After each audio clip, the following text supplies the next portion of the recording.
கரூரில் 150 கோடி ரூபாய் மதிப்புள்ள மாணிக்க கல் என கூறி சாதாரண ஸ்படிக கல்லை விற்க முயன்றுள்ளனர். 1000 ரூபாய் மதிப்புள்ள கல்லை 150 கோடி ரூபாய்க்கு விற்க முயன்றது எப்படி? கரூரில் நவரத்ன கற்கள் கிடைப்பது உண்மையா?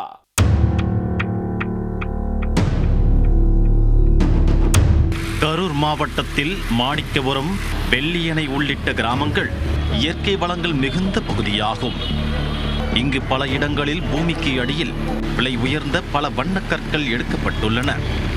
இயற்கையாகவே இக்கிராமத்தில் விலை உயர்ந்த மாணிக்கம், மரகதம், நீலக்கற்கள் கிடைப்பதாக பல ஆண்டுகளாக கூறப்படுகிறது.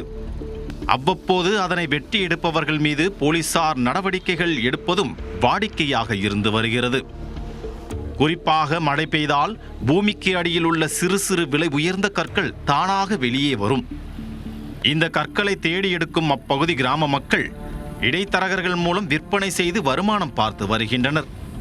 இந்நிலையில் திண்டுக்கல் மாவட்டம் பாளையத்தை அடுத்த ஐயனா கவுண்டனூரைச் சேர்ந்த லக்ஷ்மணன், கோட்டநத்தத்தைச் சேர்ந்த மாணிக்கம், ஐயம்பாளையத்தைச் சேர்ந்த மணிவேல் ஆகியோர் கரூர் வந்துள்ளனர்.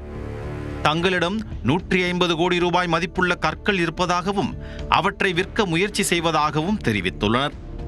இதற்காக கோவை, சேலம் உள்ளிட்ட பல்வேறு மாவட்டங்களைச் சேர்ந்த இடைத்தரகர்கள் 8 பேரை கரூர் வரவழைத்துள்ளனர்.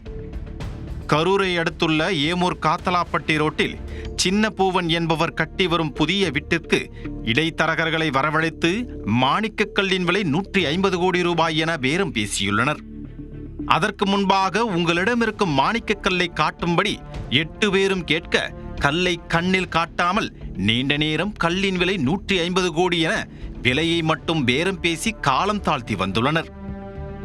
அந்த வீட்டில் 11 பேரும் நீண்ட நேரம் நிற்பதையும் அவர்கள் பேசிக்கொள்வதையும் பார்த்து அப்பகுதி கிராம மக்கள் சந்தேகத்தின் பெயரில் வெள்ளியணை காவல் நிலையத்திற்கு தகவல் தெரிவித்துள்ளனர்.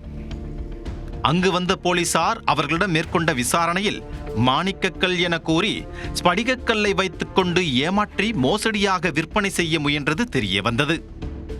இதனைத் தொடர்ந்து ஸ்படிகக்கல்லை பறிமுதல் செய்த போலீசார் அதனை விற்பனை செய்ய முயன்ற 3 பேரையும் கைது செய்தனர்.